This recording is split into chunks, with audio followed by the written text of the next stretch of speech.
Hi everyone, welcome to the next lesson of this crypto API trading series from beginner to advanced level with CoinDCX API.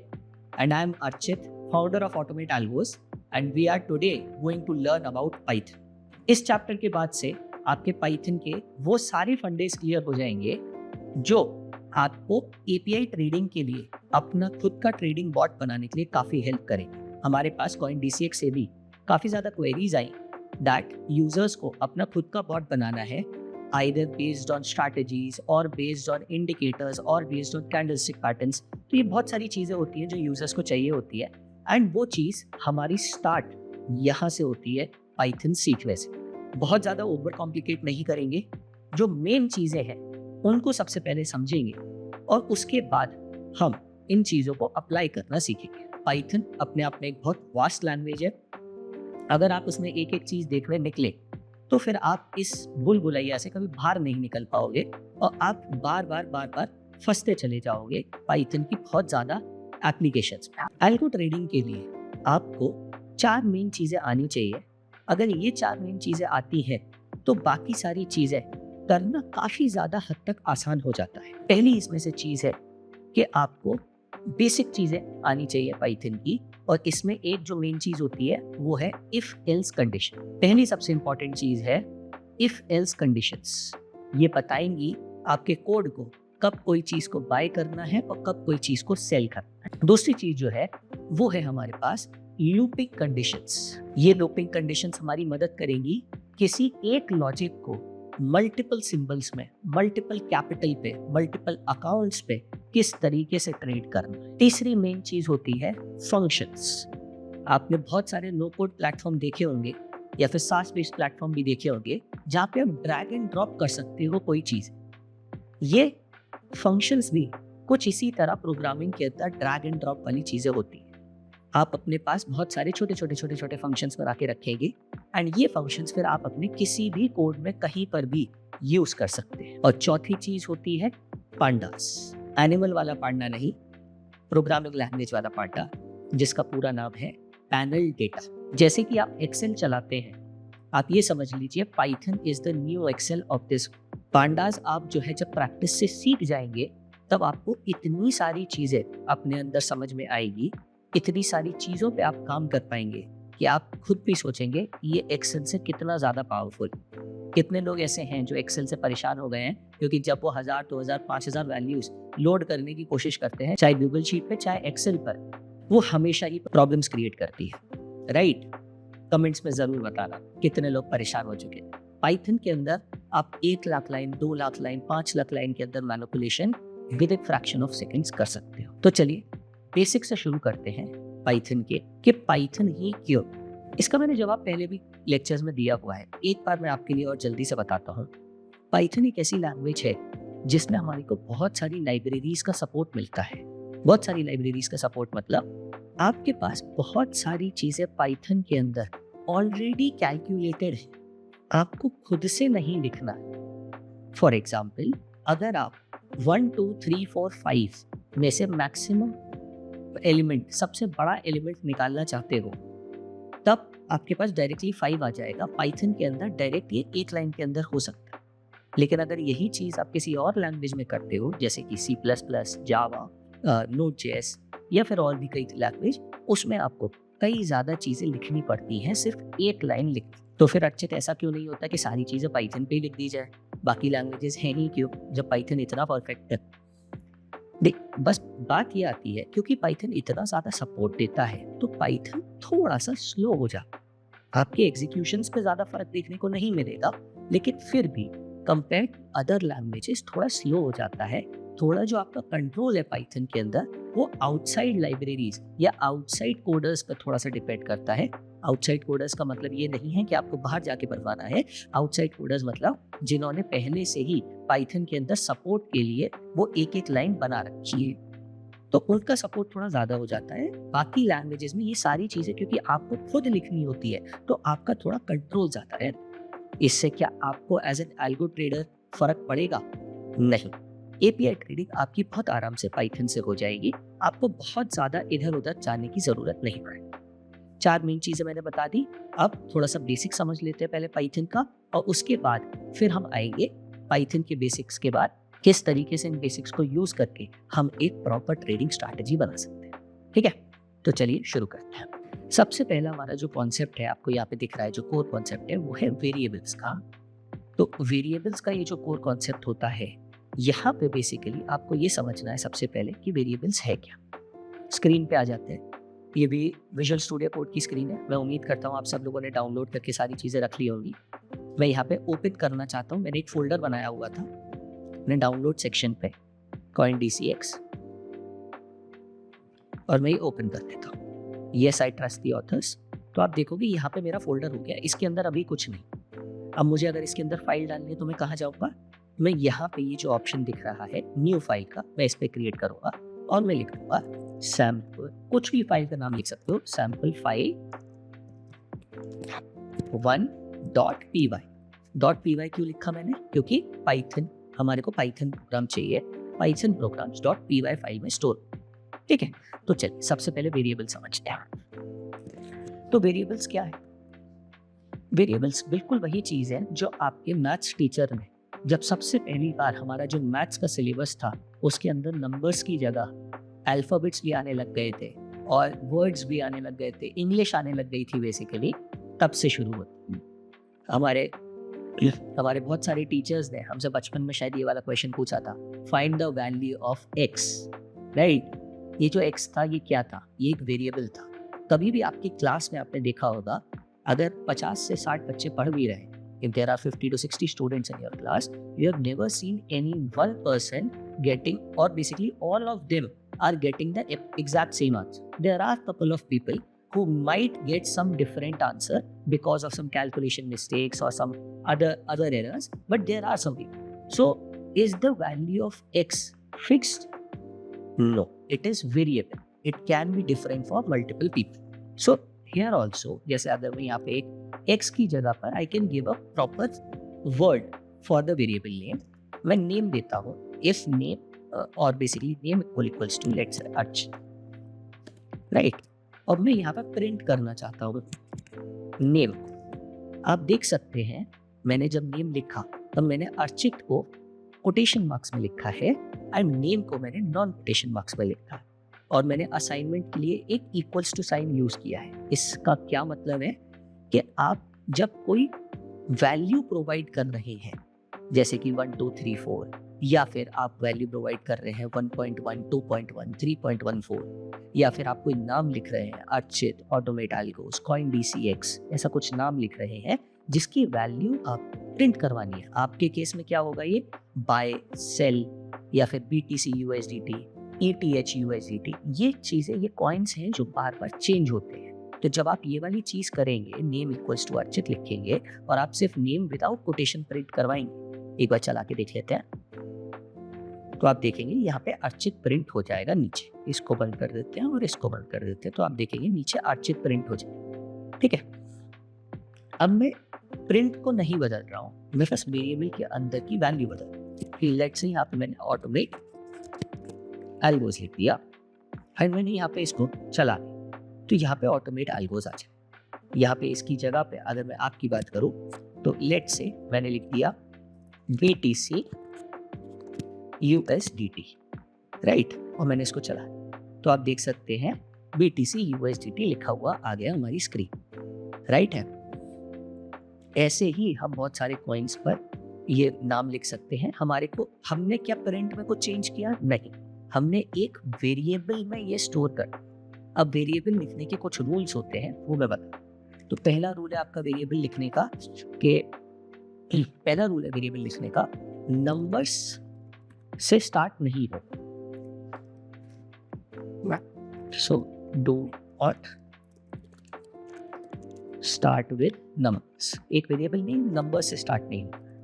दूसरे rules होते हैं, should not be a keyword. अब ये keyword कैसे पता चलेगा? Keyword कैसे पता चलता है? आप देख रहे हो ये प्रिंट है, प्रिंट मैं लिखता हूँ, मैंने लास्ट लेक्चर्स में भी जब जब प्रिंट लिखा है वो नीचे प्रिंट के काम आता है। तो ऐसे ही इंग्लिश डिक्शनरी में से काफ़ी सारे वर्ड्स ऐसे चूज किए गए जाते हैं, अराउंड 200 to 300 वर्ड, जो एक प्रोग्रामिंग लैंग्वेज के कीवर्ड्स बनते हैं। आप इन कीवर्ड्स को डायरेक्टली एक वेरिएबल के नाम पे नहीं यूज कर सकते हैं। तो जैसे अगर मैं चाहूँ, मैं लिखने की कोशिश करूँ print is equals to Archit and मैं प्रिंट करने का कोशिश करता हूँ, तो आप देखोगे इसको हटा देते हैं जरा एंड इसको भी हटा देते हैं। ये क्या हो गया, ये अपने आप आ गया। ये अपने आप जब आ जाए कोई भी चीज़ आप हटा दें, आप देखोगे कुछ भी प्रिंट नहीं हुआ, कहीं से कुछ भी एरर नहीं आया। और मैं अगर प्रिंट को प्रिंट करने की कोशिश करता हूँ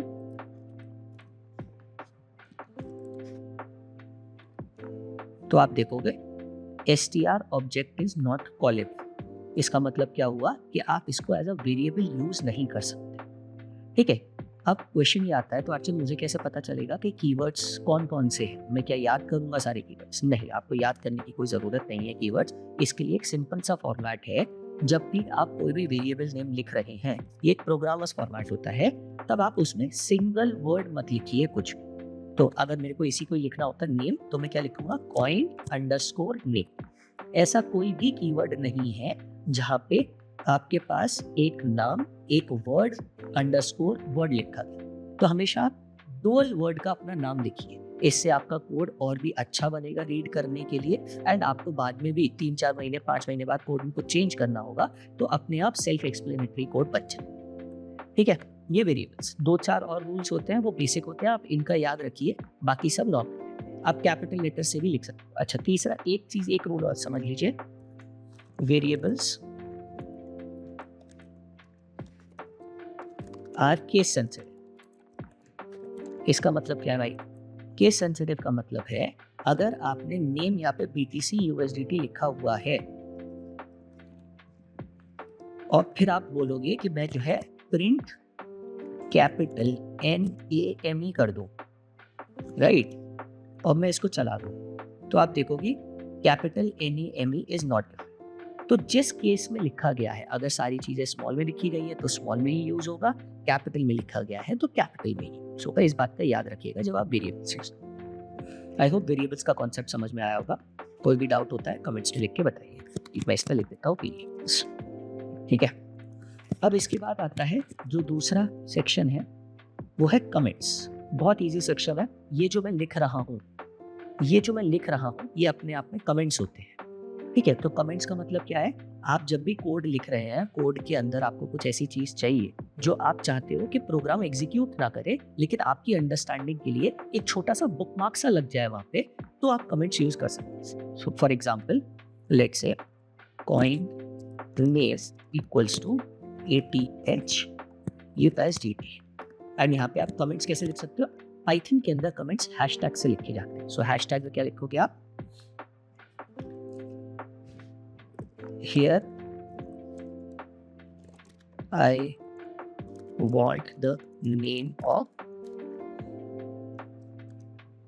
coin, राइट। इसमें आप अपनी नॉर्मल इंग्लिश लिख सकते हो, हिंदी लिख सकते हो, जैसे लिखना चाहो वैसे।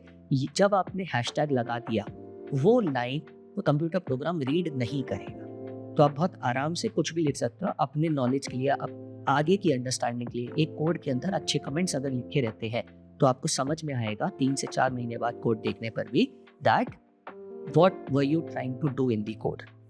ट्रस्ट करिए, मेरे को भी डेवलपमेंट में अब अच्छे खासे ईयर्स हो गए हैं, एंड आज भी जब मैं अपना 6 महीने पुराना वाला कोड देखता हूँ जिसमें मैंने कमेंट्स नहीं लिख रखे हैं, या फिर मैंने वेरिएबल नेम को सिंगल वेरिएबल नेम डाल रखा है, बड़ी मुश्किल होती है पहचानने में कि मैं इस चीज़ को क्यों यूज़ करूँ।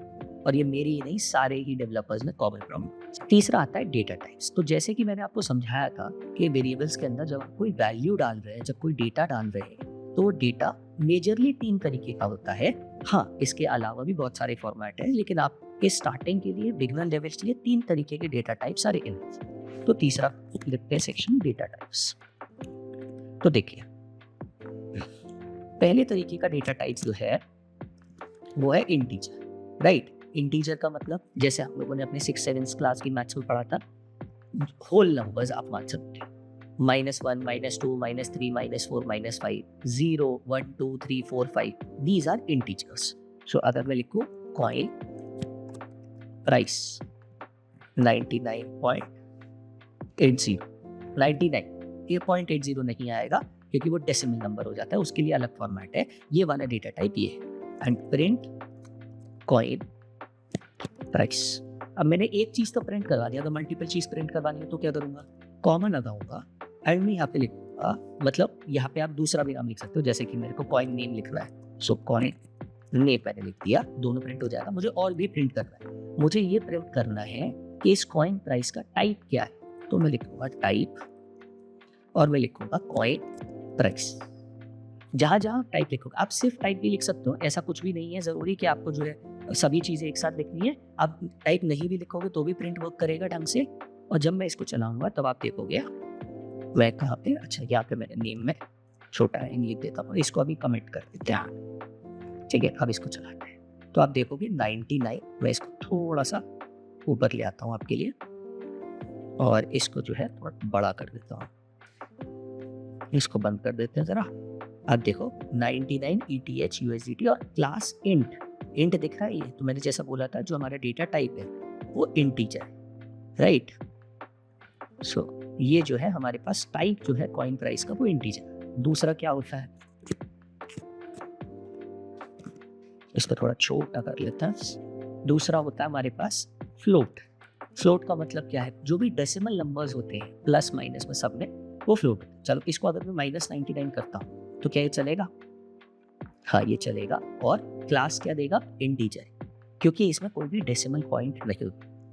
अब अगर मैं प्रिंट करना चाहूँ सेम चीज है ना, और कॉइन प्राइस की जगह मैं क्या लिख दूँ, क्योंकि कॉइन प्राइस तो ऊपर यूज हो चुका है, कॉइन प्राइस 2, ठीक है। नंबर से स्टार्ट नहीं हो सकता है वेरिएबल, नंबर्स लेकिन बाद में लिखे जा सकते हैं। 3.1, ठीक है। और मैं इसको कॉपी करके यहाँ पे पेस्ट कर देना और यहाँ पे पेस्ट कर देना। तो अब मैं रन करता हूँ, अब क्या आएगा, अब आप देखिए 3.14 ETH USDT और क्लास आ गई फ्लोट आ गई। तो ये फ्लोट हो गया, 2 हो गए। तीसरा और देख लेते हैं जो बहुत इंपॉर्टेंट होता है, तीसरा है str स्ट्रिंग। जितने भी आपके कैरेक्टर्स होते हैं जब उनको एक एक करके एक दूसरे में बीट किया जाता है तब उनको बेसिकली स्ट्रिंग कहते हैं। बहुत ही आसान शब्दों में किसी भी नाम को, किसी भी वर्ड को which are having more than one characters or even one character also in Python is known as string. So इसको अगर मैं करता हूँ तो अब मैं करता हूँ coin, हाँ अब मैं ऊपर वाले ही दे देता हूँ एग्जाम्पल, प्रिंट करवा लेता हूँ। अब इसमें मैं क्या करूँगा, कॉइन प्राइस 2 की जगह मैं कॉइन नेम का जो है टाइप कर देता हूँ। आप कॉइन नेम देखो, ये मैंने कोटेशन मार्क्स में डाला है और मैंने कुछ लिखा हुआ है, मैंने बोला था आपको ये वैल्यू होती है। अब मैं प्रिंट करूँगा तो देखो 3.14 ETH और ये हो गया स्ट्रिंग। ये मैं डेटा टाइप्स आपको क्यों बता रहा हूँ, ये 3 पर्टिकुलर क्यों बता रहा हूँ, क्योंकि सबसे ज़्यादा एरर्स जो आते हैं वो डेटा टाइप्स की वजह से आते हैं पाइथन के अंदर। पाइथन जो है एक्सप्लिसिटली किसी भी डेटा टाइप को आपको लिखने के लिए अलाउ नहीं करता है। आप दूसरे तरीकों से लिख सकते हो, बट नॉर्मली पाइथन में आप डेटा टाइप नहीं लिखते। दूसरी लैंग्वेजेस में आपको ये लिखना पड़ता है कि आपका वेरिएबल कौन से डेटा टाइप है। तो इससे दिक्कत क्या आती है, अब मैं समझाता हूँ।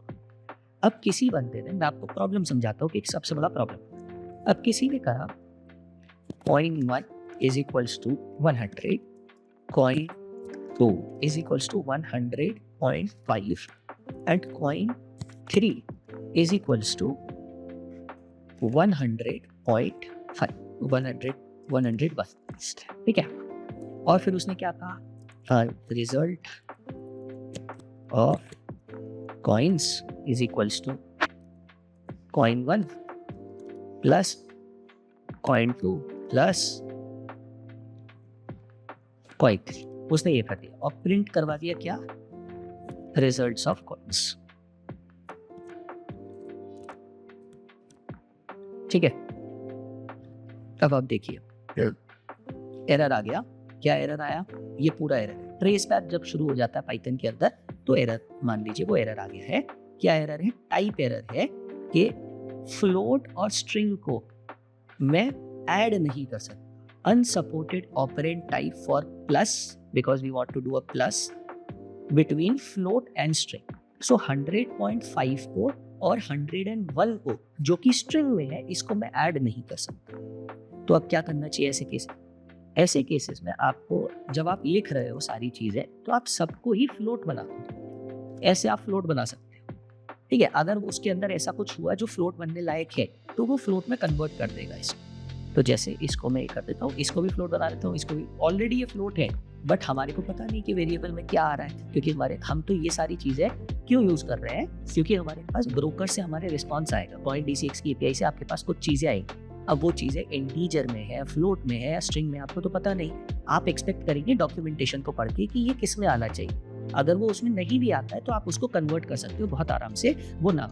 अब मैंने ये कर दिया फ्लोट फ्लोट फ्लोट। अब देखिए, अब मैं इसको चलाता हूँ तो अब देखिए 301.5 इसने आंसर दे दिया। ठीक है, लेकिन अगर मैं 101A कर देता हूँ तो फिर से वैल्यू एरर अब आ जाएगा। पिछली बार क्या था, टाइप एरर, इस बार क्या है, value error, could not convert string to float, क्योंकि A को तो फ्लोट में कन्वर्ट ही नहीं किया जा सकता, राइट है।